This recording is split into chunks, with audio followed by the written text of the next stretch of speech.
पीक विमा योजनेमधून शेतकऱ्यांना भरपाई मंजूर केली आहे। पात्र विमा लाभार्थ्यांना भरपाई मंजूर केली आहे। नमो किसान महासन्मान योजनेचा हप्ता जमा होणार आहे। शिर्डीमध्ये पंतप्रधान नरेंद्र मोदी यांच्या हस्ते वितरण देखील होईल। राज्यातील 13,45,000 शेतकऱ्यांना या दोन्ही योजनांचा लाभ मिळेल। प्रधानमंत्री किसान सन्मान योजनेचा हप्ता आज जाहीर होणार आहे। शेतकरी बांधवांनो, गावाच्या चहाच्या टपरीवर आज सकाळपासून एक चर्चा सुरू होती। कुणी हातात बँकेचं पासबुक घेऊन उभं होतं, कुणी मोबाईलवर आलेला मेसेज पुन्हा पुन्हा वाचत होतं, तर कुणी शेजारच्या शेतकऱ्याला विचारत होतं, तुझ्या खात्यात पैसे आले का? एका बाजूला बैलांना चारा टाकण्याची घाई सुरू होती, दुसऱ्या बाजूला शेतात जाण्यासाठी ट्रॅक्टर तयार होता। पण गावकऱ्यांचं सगळं लक्ष बँकेच्या खात्याकडे लागलं होतं, कारण आज आणि उद्या अवघ्या 24 तासांमध्ये राज्यातील लाखो शेतकऱ्यांच्या खात्यात मोठी रक्कम जमा होणार असल्याची अत्यंत महत्त्वाची अपडेट पुढे आलेली आहे। म्हणून शेतकऱ्यांनो, हातातलं काम 2 मिनिटांसाठी बाजूला ठेवा, मोबाईलचा आवाज मोठा करा आणि हा व्हिडिओ तुम्ही शेवटपर्यंत नक्की बघा, कारण सुरुवातीला जी रक्कम तुम्हाला सांगणार आहोत ती ऐकून तुम्हाला मोठा दिलासा नक्कीच मिळेल। पण व्हिडिओच्या शेवटच्या भागामध्ये सांगितलेली 5 कामं पूर्ण नसतील तर खात्याच्या दारापर्यंत आलेला पैसा पुन्हा मागे फिरू शकतो। यामध्ये नमो शेतकरी योजनेचा हप्ता, पीएम किसान योजनेचा पुढचा हप्ता आणि मागील 2 ते 3 वर्षांपासून रखडलेला पीक विमा अशा 3 अत्यंत महत्त्वाच्या योजनांचा पैसा येणार आहे। राज्यातील जवळपास 93 लाख शेतकरी बांधवांना नमो शेतकरी आणि पीएम किसान या दोन्ही योजनांचे पैसे जमा करायला आपल्या महाराष्ट्र सरकारने मंजुरी दिली। नमो शेतकरी योजनेतून 2,000 रुपये आणि पीएम किसान योजनेतून 2,000 रुपये अशा दोन्ही योजनांची मिळून 4,000 रुपये पात्र शेतकऱ्यांच्या खात्यावर पाठवले जातील। पण इथंच बातमी संपत नाही। ज्या शेतकऱ्यांनी मागील 2 ते 3 वर्षांमध्ये पीक विमा भरला असेल अशा पात्र शेतकऱ्यांना हेक्टरी 18,500 रुपये देण्याचा अत्यंत महत्त्वाचा निर्णय घेण्यात आला। म्हणजे हिशोब अगदी सरळ समजून घ्या, नमो शेतकरी योजनेचे 2,000 रुपये, पीएम किसान योजनेचे 2,000 रुपये आणि पात्र पीक विमाधारकांना हेक्टरी 18,500 रुपये असा एकत्रितपणे निधी देण्याचा विचार करण्यात आलेला आहे। म्हणजे पात्र शेतकऱ्यांच्या खात्यात एकूण 22,500 रुपयांचा लाभ आपल्याला दिसू शकतो। महिन्याच्या सुरुवातीलाच एवढी मोठी रक्कम खात्यात दिसली तर घरात थांबलेली बियाण्यांची खरेदी पूर्ण होऊ शकते, उधारीवर घेतलेल्या खतांचे पैसे देता येऊ शकतात, फवारणीसाठी औषधं आणता येतील आणि मुलांच्या शाळेची फी सुद्धा भरता येईल। पण शेतकऱ्यांनो, आता येतो पहिला मोठा मुद्दा। हे सगळे पैसे एकाच वेळेस आणि सर्व शेतकऱ्यांच्या खात्यात सरसकट जमा होणार नाहीत। पैशांचं वितरण 3 वेगवेगळ्या टप्प्यांमध्ये पूर्ण करण्याची व्यवस्था करण्यात आलेली आहे। सरकारच्या माध्यमातून 5-5 जिल्ह्यांचे 3 गट तयार करण्यात आले आहेत। पहिल्या 5 जिल्ह्यांमध्ये सकाळच्या वेळेत, पुढील 5 जिल्ह्यांमध्ये दुपारपासून संध्याकाळपर्यंत आणि शेवटच्या 5 जिल्ह्यांमध्ये संध्याकाळपासून रात्रीपर्यंत निधी पाठवण्याची प्रक्रिया राबवली जाईल। नमो शेतकरी महासन्मान निधी योजनेचा पुढचा 9वा हप्ता आणि केंद्र सरकारच्या पीएम किसान योजनेचा पुढचा 23वा हप्ता या टप्प्यांमध्ये समाविष्ट करण्यात आलेला आहे। सगळ्यात आधी राज्य सरकारच्या माध्यमातून नमो शेतकरी योजनेचे 2,000 रुपये खात्यात पाठवले जातील। त्यानंतर केंद्र सरकारकडून पीएम किसान योजनेचे 2,000 रुपये जमा केले जातील। काही शेतकऱ्यांच्या खात्यात हे 2 स्वतंत्र व्यवहार म्हणून दिसतील, तर काही शेतकऱ्यांना 4,000 रुपयांचा एकत्रित मेसेज सुद्धा मिळू शकतो। यासोबतच मागील 2 ते 3 वर्षांपासून रखडलेला पीक विमा मंजूर असलेल्या शेतकऱ्यांना हेक्टरी 18,500 रुपयांची रक्कम पाठवली जाऊ शकते। त्यामुळे एखाद्या शेतकऱ्याच्या मोबाईलवर आधी 2,000 रुपयांचा मेसेज, त्यानंतर पुन्हा 2,000 रुपयांचा मेसेज आणि काही वेळानंतर पीक विम्याच्या 18,500 रुपयांचा व्यवहार दिसू शकतो। म्हणून एकच मेसेज आला आणि बाकीचे पैसे आले नाहीत असं म्हणत लगेच चिंता करू नका। सर्व व्यवहार पूर्ण होण्यासाठी बँकेच्या सिस्टीमला थोडा वेळ लागू शकतो। आता तुमच्या मनात प्रश्न तयार झाला असेल, हे पैसे मागच्याच आठवड्यात येणार होते, मग अजूनपर्यंत उशीर का झाला? तर यामागे बँकिंग सिस्टीमशी संबंधित अत्यंत मोठं कारण सांगितलं जातंय।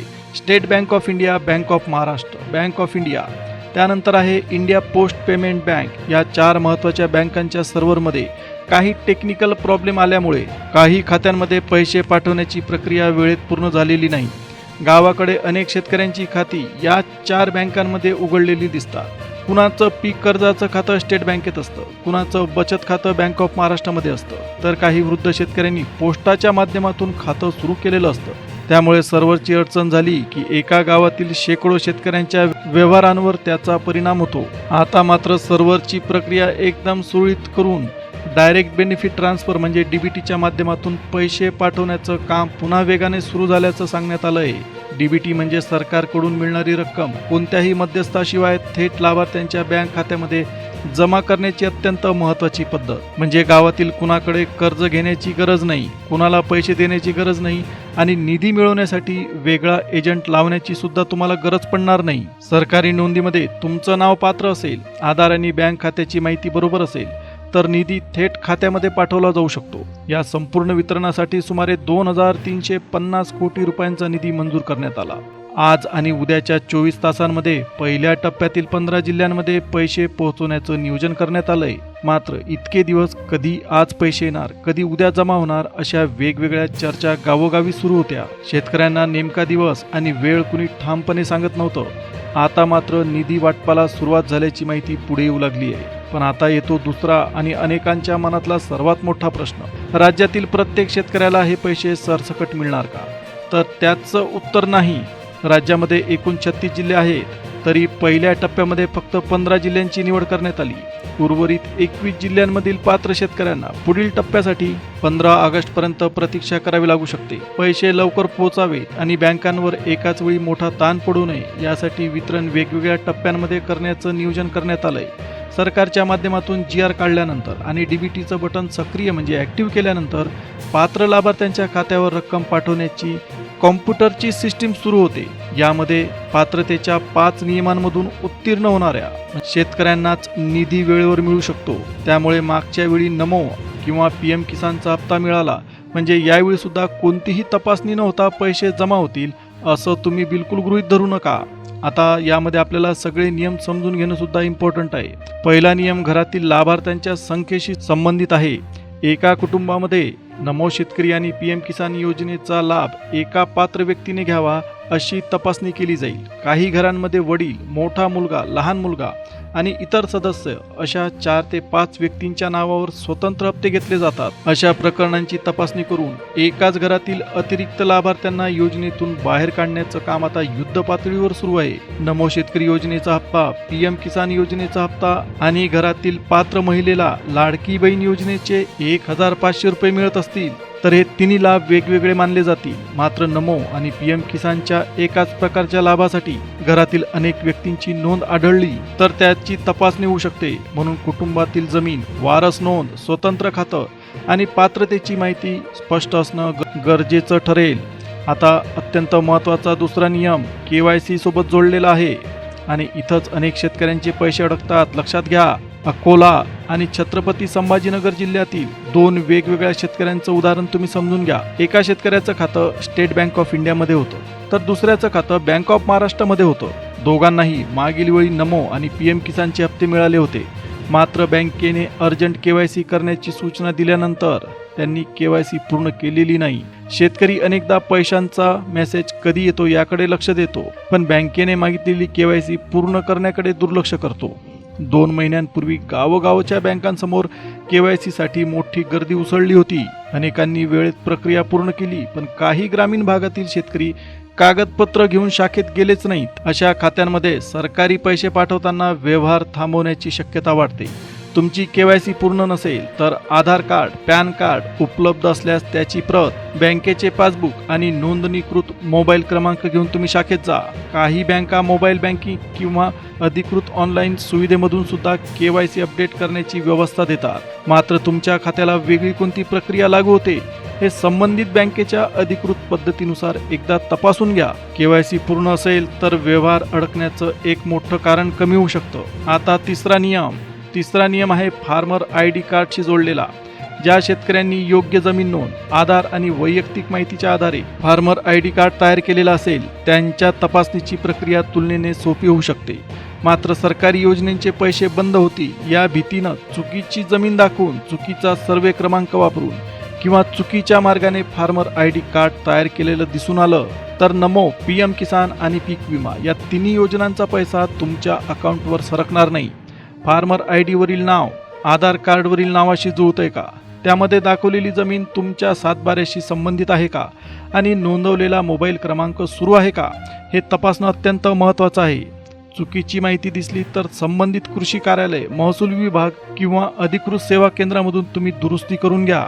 फक्त कार्ड तयार झालं म्हणजे सगळं काम पूर्ण झालं असा गैरसमज करून घेऊ नका. आता चौथा नियम रेशन कार्ड आणि आर्थिक पात्रतेसोबत संबंधित आहे.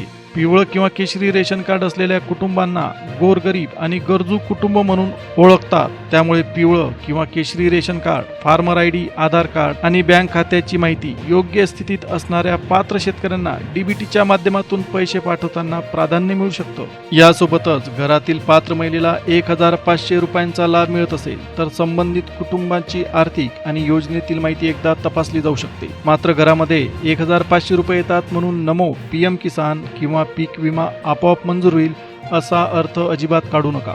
प्रत्येक योजनेचे स्वतंत्र नियम आणि स्वतंत्र पात्रता तपासली जाईल. आता 5वा नियम आहे आधार कार्ड आणि बँक खात्याच्या जोडणीशी संबंधित. आधार क्रमांक खात्याशी लिंक असणं, डीबीटीसाठी तेच खातं सक्रिय असणं आणि खातं बंद किंवा निष्क्रिय नसणं अत्यंत महत्त्वाचं आहे. काही शेतकऱ्यांची 2 किंवा 3 खाती असतात. एका बँकेत पीक कर्ज, दुसऱ्या बँकेत बचत आणि तिसऱ्या खात्यात सरकारी योजनेचे पैसे येतात. अशा वेळी आधार कोणत्या खात्याला जोडलेला आहे हे तपासलं नाही तर तुम्ही चुकीच्या बँकेत पैसे शोधत राहू शकता. आता येतो सर्वात महत्त्वाचा मुद्दा म्हणजे जिल्ह्यांचा. कोणत्या जिल्ह्यांचा समावेश सरकारने केला आहे तर शेतकऱ्यांनो, प्रत्येक जिल्ह्याचं नाव तुम्ही नीट ऐका. पहिल्या गटामध्ये छत्रपती संभाजीनगर, अकोला, पुणे, सातारा आणि बीड या 5 जिल्ह्यांचा समावेश करण्यात आला. या जिल्ह्यांमध्ये सकाळपासून पहिल्या टप्प्यातील व्यवहार पूर्ण करण्याची प्रक्रिया तातडीने सुरू झालेली आहे.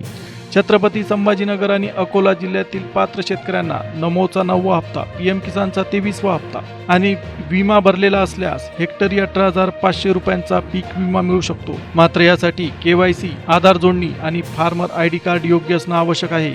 पुणे आणि सातारा जिल्ह्यातील शेतकऱ्यांनी बँक खात्याला आधार लिंक केला असेल आणि मागील हप्ते नियमितपणे भरलेले असतील तर पुढील व्यवहारामध्ये म्हणजे पुढच्या हप्त्यांमध्ये मोठी अडचण येणार नाही. आता बीड जिल्ह्यातील शेतकऱ्यांनी खातं सक्रिय असल्याची एकदा खात्री करून घ्यावी. आता दुसऱ्या गटातील 5 जिल्ह्यांकडे लक्ष द्या. नाशिक, जळगाव, धुळे, नांदेड आणि परभणी या जिल्ह्यांचा दुसऱ्या टप्प्यामध्ये समावेश करण्यात आला आहे. या जिल्ह्यांमधील व्यवहार दुपारी 1 वाजल्यापासून संध्याकाळी 7 वाजेपर्यंत टप्प्याटप्प्याने पूर्ण केले जाऊ शकतात. सर्व शेतकऱ्यांना एकाच मिनिटाला मेसेज येणार नाही. एका बँकेचा सर्व्हर लवकर प्रक्रिया पूर्ण करेल तर दुसऱ्या बँकेला काही तास लागू शकतात. नाशिक आणि जळगाव जिल्ह्यातील शेतकऱ्यांसाठी बियाणं, खतं, औषधं आणि सिंचनाचा खर्च मोठा असतो. धुळे जिल्ह्यातील अनेक भाग पावसावर अवलंबून राहतात. नांदेड आणि परभणीमध्ये सोयाबीन, कापूस, तूर आणि इतर पिकांचं नुकसान झाल्यास पीक विम्याची रक्कम पुढच्या हंगामासाठी तुमचा मोठा आधार बनू शकते. मात्र फक्त जिल्ह्याचं नाव यादीत आलं म्हणून प्रत्येक खातेदाराला 22,500 रुपये मिळतीलच असं समजू नका. विमा भरलेला आणि दावा पात्र असलेल्या शेतकऱ्यांनाच विम्याची रक्कम मिळू शकते. आता उरला आपला तिसरा गट. तिसऱ्या गटामध्ये यवतमाळ, रायगड, हिंगोली, सोलापूर आणि अमरावती या 5 जिल्ह्यांमध्ये संध्याकाळी 7 वाजल्यापासून रात्री 12:30 वाजेपर्यंत निधी जमा करायची प्रक्रिया पूर्ण होऊ शकते. यवतमाळ आणि अमरावतीतील कापूस व सोयाबीन उत्पादक शेतकरी अनेक संकटांशी लढत असतात. हिंगोली आणि सोलापूरमध्ये पावसाची अनिश्चितता मोठी अडचण बनते तर रायगडमध्ये जास्त पाऊस आणि शेतीचं नुकसान शेतकऱ्यांच्या खर्चात भर घालू शकतं. तुमचा जिल्हा या पहिल्या यादीमध्ये नसेल तर लगेच निराश होऊ नका. उर्वरित जिल्ह्यांचा पुढील टप्पा लागू होऊ शकतो आणि त्यासाठी 15 जूनपर्यंत तुम्हाला प्रतीक्षा करावी लागू शकते.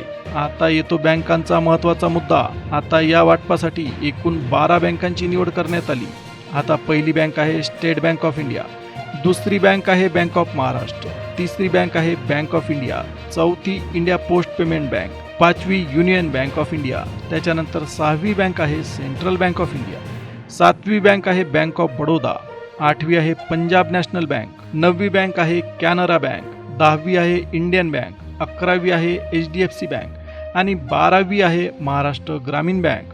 तुमचं खातं यापैकी एका बँकेत असेल तर सगळ्यात आधी तुम्ही पासबुक अपडेट करा. मोबाईलवर मेसेज आला नाही म्हणून पैसे आले नाहीत असा निष्कर्ष काढू नका. ग्रामीण भागामध्ये अनेक शेतकऱ्यांच्या मोबाईलमध्ये बॅलन्स नसतो, नेटवर्क कमी असतं किंवा बँकेत जुना मोबाईल क्रमांक नोंदवलेला असतो. त्यामुळे खात्यात व्यवहार झालेला असून सुद्धा तुम्हाला मेसेज दिसत नाही. तुम्ही गुगल पे, फोन पे किंवा पेटीएमच्या माध्यमातून बँक शिल्लक एकदा तपासून बघा. त्यावरून तुम्हाला अधिकृतपणे जोडलेल्या खात्याची पूर्ण माहिती मिळेल. जर व्यवहार दिसत नसेल तर ATM मधून एकदा शिल्लक तपासा किंवा पासबुक प्रिंट करून घ्या. काही शेतकऱ्यांना नमोचे 2,000 रुपये आधी दिसतील, काहींना PM किसान योजनेचे 2,000 रुपये आधी मिळतील तर पीक विम्याचा व्यवहार वेगळा दिसू शकतो. आता बँक खात्याशी संबंधित एक महत्त्वाची सूचना सुद्धा समजून घ्या. काही शेतकरी सरकारी योजनेचे पैसे खात्यात जमा होतात, संपूर्ण रक्कम काढून घेतात. मात्र संबंधित खात्याच्या प्रकारानुसार खात्यात किमान 500 रुपये ठेवले नाही तर काही परिस्थितीमध्ये 200 रुपयांपर्यंत दंड आकारला जाऊ शकतो. म्हणून नमोचे 2000 रुपये, PM किसानचे 2000 रुपये किंवा पीक विम्याची रक्कम जमा झाल्यानंतर सर्व पैसे एकदम काढण्यापूर्वी तुमच्या खात्याला किमान शिल्लकीचा नियम लागू आहे का हे बँक शाखेतून एकदा तपासून घ्या. प्रत्येक बँकेच्या खात्याचा वेगळा प्रकार असू शकतो. शून्य शिल्लक खाते आणि नियमित बचत खाते यांचे नियम सारखे नसू शकतात. त्यामुळे इतर शेतकऱ्यांचा एकूण निर्णय घेण्याच्या ऐवजी स्वतःच्या शाखेत एकदा तुम्ही खात्री करून घ्या. आता शेवटचा आणि सर्वात महत्त्वाचा भाग सुरू होतो. तुमचा जिल्हा यादीत आहे, बँक सुद्धा 12 बँकांमध्ये समाविष्ट आहे, पण तरी पैसे आले नाही तर सगळ्यात आधी KYC तपासा. त्यानंतर आधार कार्ड बँक खात्याशी जोडलेलं आहे का हे चेक करा. तिसरं म्हणजे DBT साठी नेमकं कोणतं खातं सक्रिय आहे हे शाखेत जाऊन एकदा समजून घ्या. चौथं म्हणजे फार्मर ID वरील तुमचं नाव, जमीन, आधारची माहिती जुळते का हे तपासून घ्या. पाचवं म्हणजे कुटुंबातील एकापेक्षा जास्त व्यक्तींनी एकाच योजनेचा लाभ घेतल्यामुळे तुमचं प्रकरण तपासणीमध्ये गेलंय का याची माहिती मिळवा. यासोबतच पिवळं किंवा केशरी रेशन कार्ड असेल तर त्यावरील कुटुंबाची माहिती एकदम अपडेट ठेवा. बंद झालेला मोबाईल क्रमांक बँकेत नोंदवलेला असेल तर नवीन क्रमांक जोडा. बँक खातं दीर्घकाळ वापरलेलं नसेल तर ते सक्रिय आहे का एकदा तपासा. मागील नमो आणि PM किसानचे हप्ते कोणत्या खात्यात आले होते ते पासबुक पहा, कारण नवीन हप्ते सुद्धा त्याच DBT खात्यात जाण्याची शक्यता राहते. तर शेतकऱ्यांनो, या पैशांची किंमत शहरामध्ये बसलेल्या माणसाला कदाचित समजणार नाही, पण गावातील शेतकऱ्यांसाठी 22,500 रुपये म्हणजे पुढच्या पेरणीची तयारी, खताच्या 2-4 गोण्या, औषध फवारणीचा खर्च, बैलांसाठी चारा, ट्रॅक्टरची मशागत, थकलेल्या कर्जाचा काही भाग आणि मुलांच्या शिक्षणासाठी थोडा आधार ठरू शकतो. म्हणून पैसे आले की विचारपूर्वक वापरा आणि सगळ्यात आधी शेतीच्या आवश्यक खर्चाला तुम्ही प्राधान्य द्या. आजच्या या मोठ्या माहितीतून एवढं स्पष्ट होतंय की जवळपास 93 लाख शेतकऱ्यांसाठी नमो आणि PM किसानचे मिळून 4000 रुपये पाठवण्याची प्रक्रिया अत्यंत वेगाने सुरू झालेली आहे.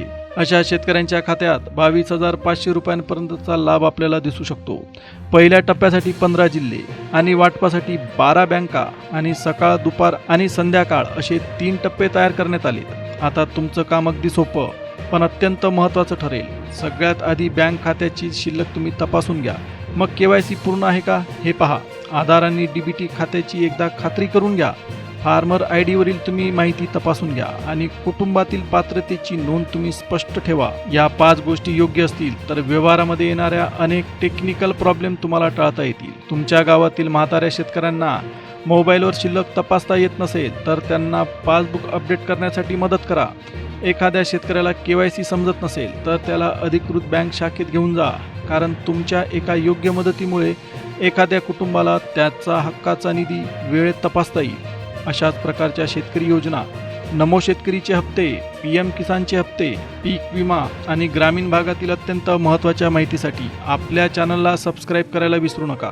जवळच असलेल्या बेल नोटिफिकेशनला तुम्ही ऑलवर सेट करा. व्हिडिओ आवडला असेल तर व्हिडिओला एक लाईक द्या. आता आपण पुन्हा भेटूया एका नवीन अपडेटसह, नवीन माहितीसह. तोपर्यंत धन्यवाद.